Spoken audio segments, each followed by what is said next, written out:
Welcome to part 2 of the recreation of Jeff the Killer's story. If you missed part 1, make sure to check that out first, it's on my channel. And if you want to see the final part of this series, make sure to support this video just by leaving a comment and a thumbs up, and subscribing. Really helps out my channel and enables me to keep making these videos for you guys. I hope you enjoy the story. Jeff the Killer, part 2. Jeff and Lou saw the police cars well before they arrived in their driveway. 2 cop cars, both parked in front of their house. Both of them felt their stomachs drop, as they were well aware why the police were there. The brothers entered the living room to see their parents sitting on the couch, the 2 cops standing up, leaning on the wall, writing in their notebooks. "Why did you do it?" Shelia practically screeched as the 2 boys entered the house. Lou, younger and less centered than Jeff, began to fall on the defensive. "Some kids tried to jump us down by the video store. They were messing with our bikes. And when we went outside, they got in our faces." "That's not the way we heard it," Matt Woods interjected, his voice firm and ripe with anger and dissatisfaction. "No, Dad, that's what happened," Jeff began to explain. "We were down at Friendly Video, looking around the store, when these 3 kids started riding around on our bikes. All we did was walk outside, and the kids started talking trash to us, trying to provoke a fight. When we tried to leave, one of them punched Lou." Finally, one of the 2 cops spoke. His name tag read Williamson. "Boys, we have some serious complaints about the 2 of you. From what eyewitnesses at the shop centre say, you 2 started the confrontation with Randy and his friends." Jeff took notice at how familiar the cop's tone was when he said Randy's name. This was a small town after all, and there was a good chance this cop coached Randy in Little League or drank beers with his dad. Hell, it was even possible that this cop could be an uncle to one of the bullies. "No, sir," Jeff replied. "We didn't start it. They did. We just wanted our bikes.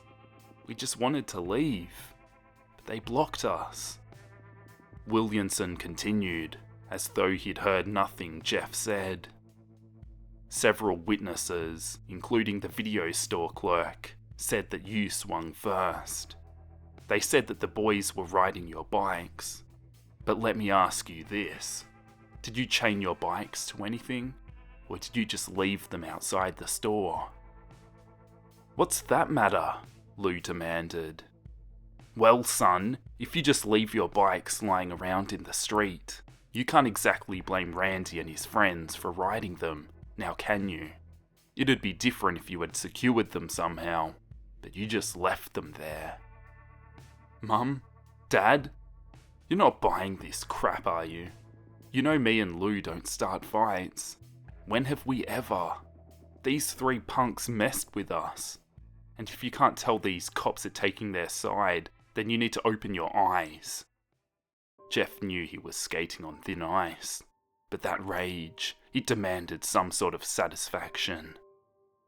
"Jeffrey, do not speak about these officers in that tone of voice, and do not speak to us that way either. Now it's pretty obvious that you 2 aren't happy here, that you miss your old home, but starting fights in the street isn't going to change anything," Jeff's mother snapped back. "Listen, boys, you're lucky. None of the parents want to press charges. This will be reported as a simple scuffle between teenagers.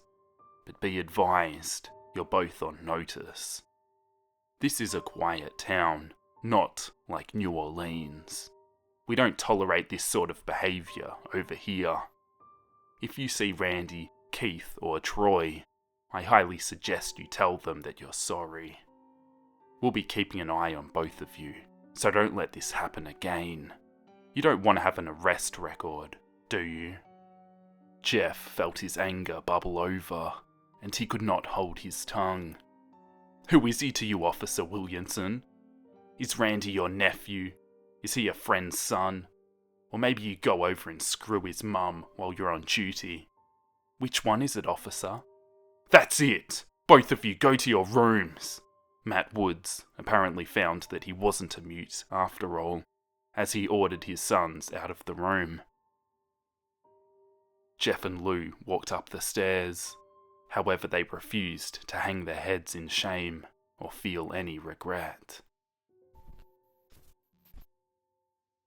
Neither of their parents spoke to them for the rest of the day. Jeff and Lou stayed upstairs, venting their shared frustration to each other. They'd been screwed over. Even at their young ages, they knew that. They took some solace in the fact that at least they hadn't been arrested or cited, but still, they saw what was really going on here. That cop, he was protecting Randy, Jeff whispered to his younger brother. No shit, his brother replied. We have to watch ourselves. We have to take care of each other. You saw it down there. Even our parents didn't stand up for us. Yeah, what the hell was up with that? Lou asked. Imagine their precious image. That's what's up with it. All they care about is fitting in here. They want to make sure they blend in with the rest of the Staedtler families. No more fighting. If we see Randy or his two numbskull friends again, we just walk away, okay? But Jeff, you can kick the shit out of them. Why would we walk away? Lou asked. Because I can't kick the shit out of the cops, Lou. I can't kick the shit out of Mum and Dad. And that's what would get us. Frickin' Randy and his pals are protected here. You and me, we're not. So, if we see them, just avoid them, okay? Please. Lou nodded. I feel like a coward though. I owe Keith for hitting me. No, you don't. I paid him back for that. And paid his fat friend too. I hope they just leave us alone now. Jeff sighed. Jeff and Lou didn't hear from their parents for the rest of that day. They remained in their rooms late into the night, and finally came down to eat after they were sure their folks had gone to bed. Lou said that he felt relieved about that, but Jeff had a sinking feeling that the worst was yet to come. Jeff was correct. The next morning, when the two brothers came down the stairs together to eat breakfast, their parents were already sitting at the dining room table, staring at the boys, approving of nothing they saw. Sit down, Matt stated flatly. What's going on? Lou asked. Sit down, Matt stated again, anger dancing on the words. The boys complied without further question. Matt Woods began his diatribe. Whatever that was yesterday, beating up some kids for touching your bikes, mouthing off to the police, disrespecting both me and your mother, that stops today. We didn't beat anyone up for touching our bikes, Jeff blurted. Shut up, Jeff. This is a one-way conversation, his father barked. That kid, Randy Hayden, his father is a partner at my firm. Did you know that? Did you even think about that when you were assaulting him over your godforsaken bike? You just didn't think, did you, Jeff? Shelia added. How could I have known that? Matt continued. Well, I've spent the entire morning talking to his father on the phone. His dad is willing to let it all go, but shit, son, I have to deal with that at work now. Do you have any idea how much damage this could have done to me, to our family? Jeff felt the rage coming back. and fought it with all his might to keep it stifled. Instead, he once more tried to appeal to the two adults' parental side. "Mum, look at Lou's face. They split his lip. Can't you see? It's still swollen." Lou turned his head to better showcase the injury. "My God, Jeff. So some kid plays a little rough with your brother. Is that any reason to fight them? I wanted to make friends with some of the other families in this neighbourhood, but thanks to you, I don't know." No sooner could Jeff or his brother construct a proper defence than their father began speaking again. "So your mother and I have talked this through. Since there are only a couple of weeks of summer vacation left, we've decided that Lou should spend the rest of the season at Aunt Marcy's place. We've already spoken to her, and she is willing to let him come out there and stay." Both Jeff and Lou were floored by this decision. Both boys began to protest at the same time, but they saw the look on their parents' faces. The decision was made. "Why can't we both just go then?" Jeff asked, a last-ditch effort to at least get away from his parents. "Marcy doesn't want both of you there. She says the two of you are too rambunctious, and frankly, we agree," Shelia answered. And so it was. Lou was shuttled off to his aunt's place in Aberta Springs, Louisiana, a place even smaller and duller than Mandeville, if one can believe that. Jeff watched his brother leave, and then walked back to his bedroom. He felt that rage. However, it began to feel almost pleasant to him. He couldn't explain it. He was furious at this turn of events. His parents had turned their backs on their own children. However, through it all, these new feelings he was experiencing weren't all terrible. This anger, for example, he could almost taste it. It felt like thick, sweet syrup stirring around in him. Of course, he knew the extra ingredient that would complete that flavour. That satisfying joy he'd felt when he had Randy and his friends on the ropes the day prior. That mixed perfectly with the anger to create some intoxicating product that Jeff almost craved now. He fell asleep lying on his bed, thinking about that syrup. That thick, viscous, that seemed to work its way into the very fabric of his soul. He wanted it, yet he knew it was destructive, and that nothing good could come from sampling it again. Several days passed, and tensions were high between Jeff and his parents. Without Lou around, there was nothing for him to do except sit in his room and play video games. He went outside, but didn't venture far from home. He knew if Randy and his goons showed up again, it would likely result in another fight. For a few days, that worked well, and Jeff believed he could get through this. However, his mother changed all that on an early Saturday morning. Jeff was awoken suddenly by sharp sunlight striking his face. He heard his mother humming, something that she rarely did. Even in his half-sleeping state, he knew that humming was forced. She was doing it to wake him up, and figured that the added sunlight would get things there even faster.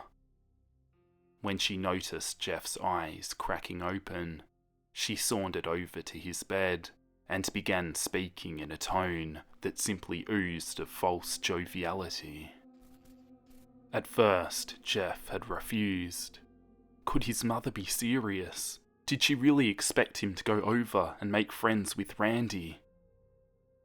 He was still in bed when his mother stopped her incessant humming, long enough to tell him to get up and get dressed. Once he learned why, he'd told her no way in hell. However, his mother was a shrewd manipulator, and she'd known exactly what would get the job done.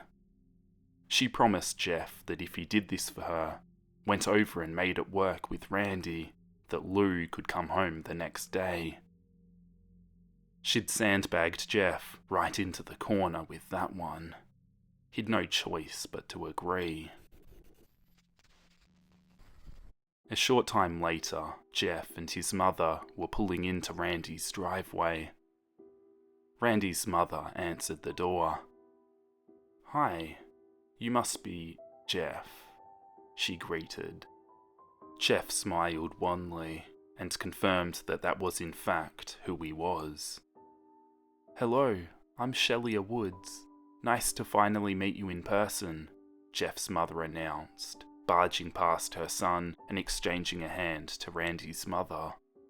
"Shelia, so pleasant to meet you. I'm Bridget Hayden. Sorry to hear that our boys had a little mishap the other day. You know how it is though with teenagers, hormones going crazy and all. Randy never gets into fights, but he explained to me that Jeff and his brother are still new to the area and haven't quite learned how to do things in Mandeville yet. Isn't that right, Jeff?" Jeff couldn't resist a small jab. "Yeah, sorry about that, Miss Hayden. Me and Lou had no idea it was okay for your son and his friends to mess with our bikes without asking. Bridget, he gets that mouth from his father, never knows when to shut up. How about you and I go in and have some coffee, and you can tell me all the great gossip around Mandeville while our boys get to know each other the right way." "Randy is in his room, Jeff. Upstairs, second door to the left. I'm sure you'll hear the sound of his video games or something," Bridget stated with very little humour to her voice. "Thank you, ma'am," Jeff answered, and entered the house. Jeff knocked and heard Randy answer with, "Come in." "Hey, so I guess you heard. Our parents want us to hang out, get to know each other," Jeff stated with little conviction. "Yeah, that's my mum all right. She doesn't like drama. Honestly, I think she worries too much. I mean, I'm cool if you're cool." Jeff sat down on the floor next to Randy and struck up a conversation. "So it turns out your dad is my dad's boss. He freaked out about the fight in the parking lot. He was actually worried he'd get fired or something. My dad is like everyone's boss. I frickin' hate it. I think half the kids at my school talk to me because of their parents are somehow connected to my dad's firm." "Why do you hate it?" Jeff asked. "Because it's fake. This whole damn town is fake. You'll figure that out as you go. But trust me, everyone who lives here is trying to pretend they're something else. My parents make me do all this shit, all the trophies and stuff, just so they can brag. That's it." Jeff smiled. "I know how you feel. My dad had me in boxing class a year ago, because some co-worker of his had a brother that worked at the place or something. As soon as the guy quit though, I was out of the gym the next week." "I wish it was that easy," Randy responded. "I hate playing baseball, but my dad will sure have me out there again next summer, and the summer afterwards. It's like he knows I hate it, but he wants to make sure I'm out there with his stupid company name on the back of my jersey." "Randy, why did you and your friends mess with our bikes the other day?" "I told you, this town is fake and boring as hell. There's nothing to do here. We have to find stuff to do. I mean, there are only so many times you can hang out at the video store or ride the dirt paths in the woods.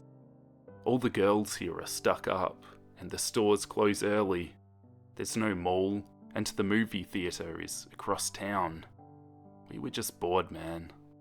So, sorry for that, I guess." "It's cool," Jeff replied. "I guess I'm sorry too.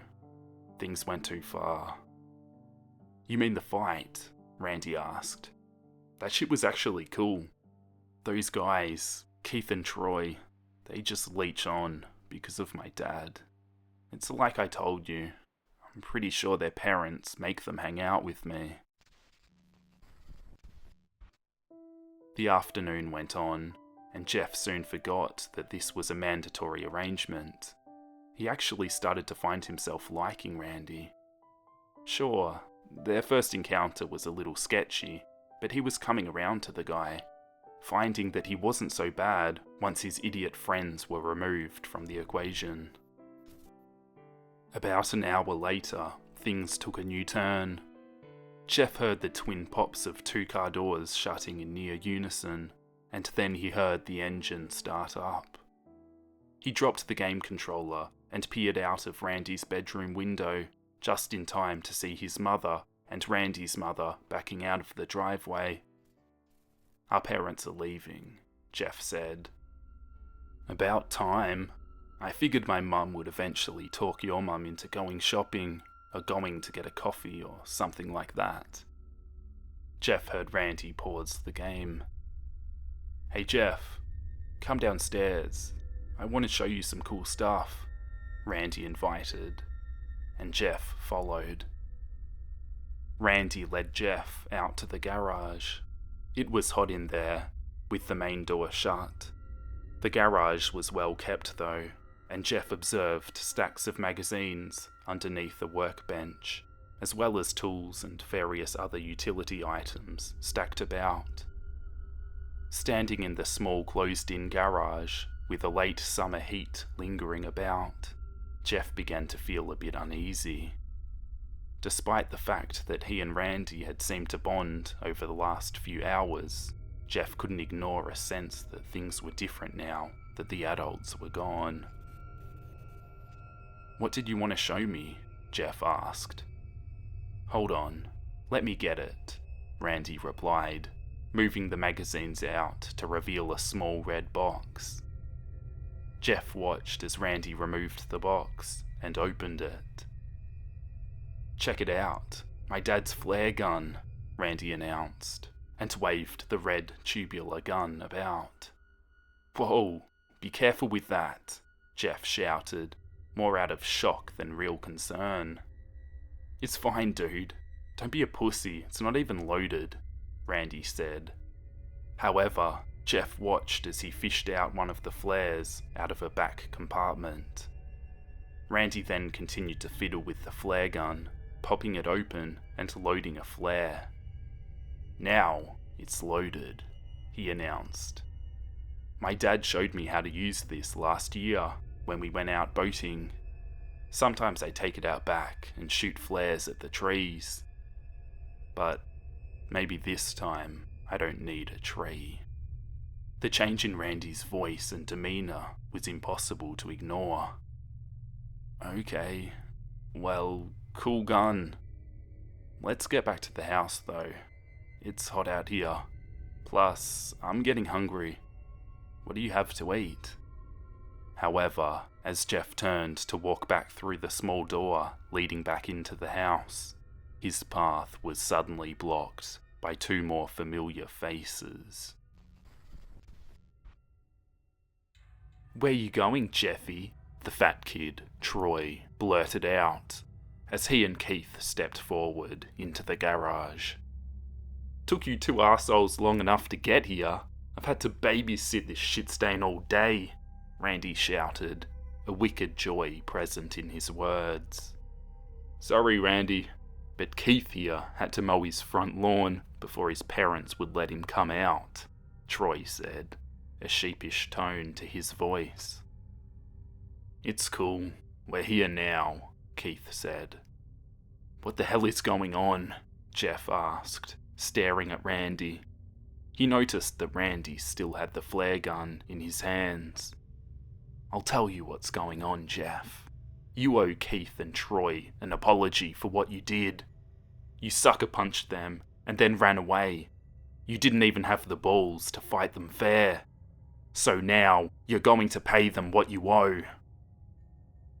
I'm not going to fight you, okay? I'm done with that shit, Jeff replied as he glanced about the room for an exit. You're right about that. You're not going to fight. You're going to stand there and let the boys get their licks in. And then I get mine. And when we're done, you get the hell out of my house. I'll tell my mum that you got sick and walked home. And after that, if you see us again, you better walk the other way. I'm not gonna stand here and get hit by you or your friends. So just let me go home. How about that? I'll tell my mum that we're cool and everyone wins, okay? Jeff asked. Randy then raised the flare gun towards Jeff. No. You stay, pussy. You stay and take your licks. Jeff felt the sensation once more. That sick, rich, dark matter that swirled about inside him. He could taste it now. It was heaven. In his mind, he imagined himself diving into it, swirling in it, letting it swallow him whole. He looked around, and the sensation only grew. He saw Randy standing there, holding the flare gun. It was limp in his hands though, and the hammer was not cocked back. He knew that Randy had no intention of firing it. He looked over at Keith, skinny and pathetic, a kid born to follow. Troy, fat and sweaty, breathing a bit heavy from his walk over, and of course, in the middle of it all, Jeff himself. He felt the pleasure begin to mix with the rage, forming the perfect product. He tried to avoid sampling it. He knew that only regret could come from indulging in it. However, when it was placed so close, when the aroma and the promise of that sweet, savoury flavour was only inches away, Jeff found that he could no more stand against it than a ship in the ocean could stand against a typhoon. Jeff began to smile. Why are you smiling at me? You queer for me or something? Randy asked, a slight nervous tinge in his voice. Am I smiling, Randy? I guess it's because I'm just having so much fun, Jeff announced, and suddenly lunged towards the unprepared kid holding the flare gun. Jeff struck Randy once in the nose. Randy's arm dropped, yet he kept hold of the flare gun. Jeff, without even needing to look, realised that Troy and Keith had actually taken a step back instead of advancing as they should have. Jeff delivered another strong blow to Randy's jaw, causing the boy to drop to the floor.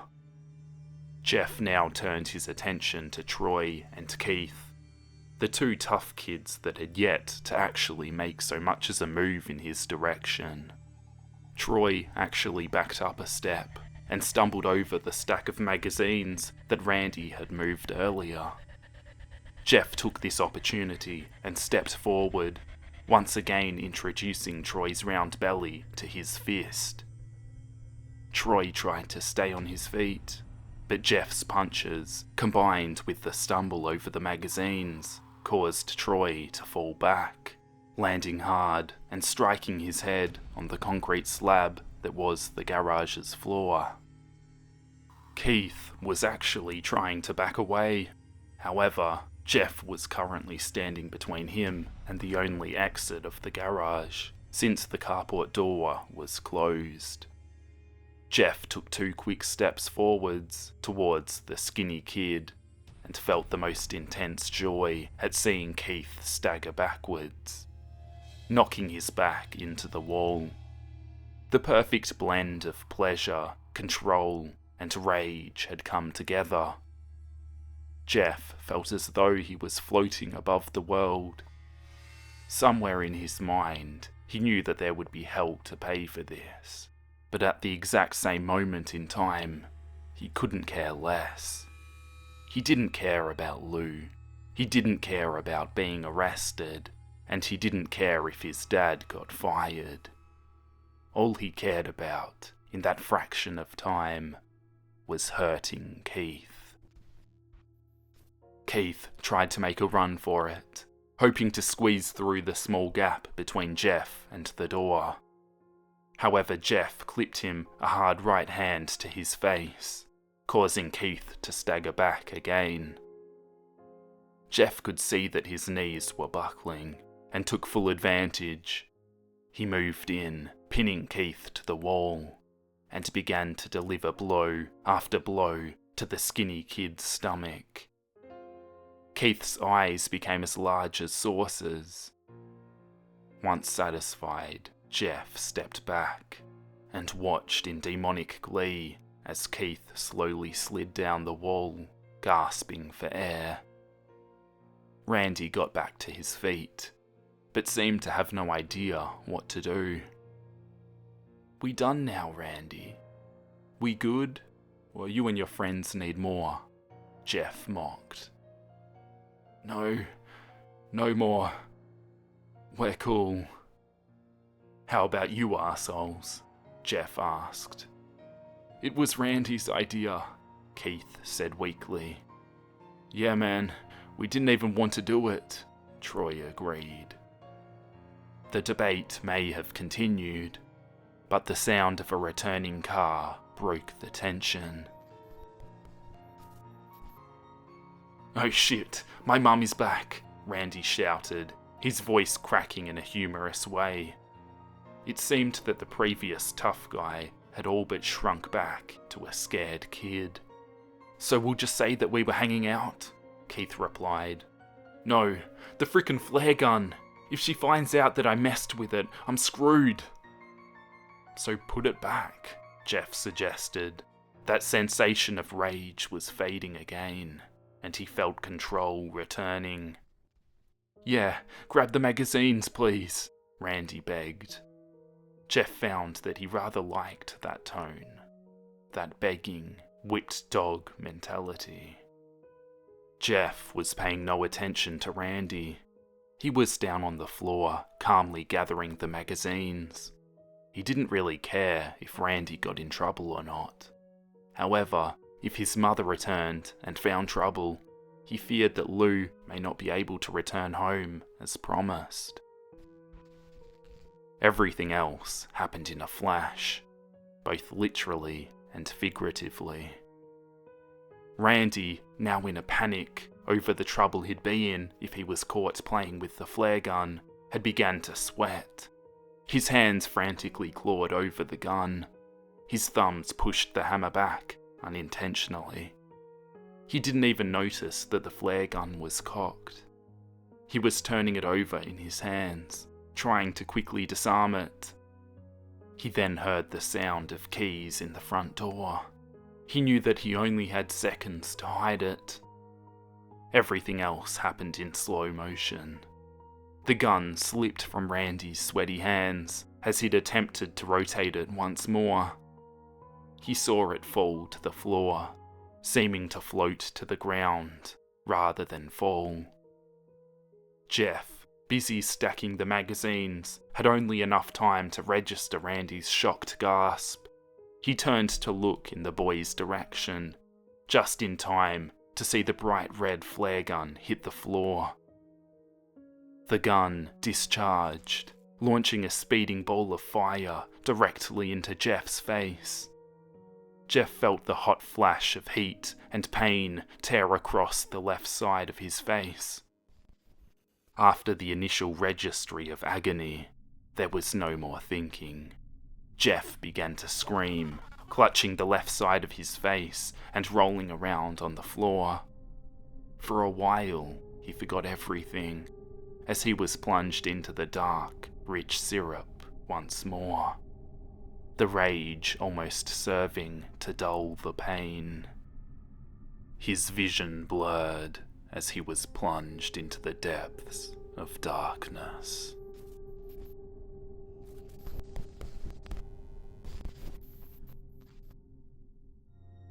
Thank you for watching the video. I hope you enjoyed it. It all concludes in part 3, and if you'd like to see that next week, make sure to let me know in the comments. and subscribe if you want to support my channel and see my future uploads. I've really tried to improve my drawings and how I narrate stories, so hopefully it's been enjoyable for you guys, because I really enjoy making these videos for you.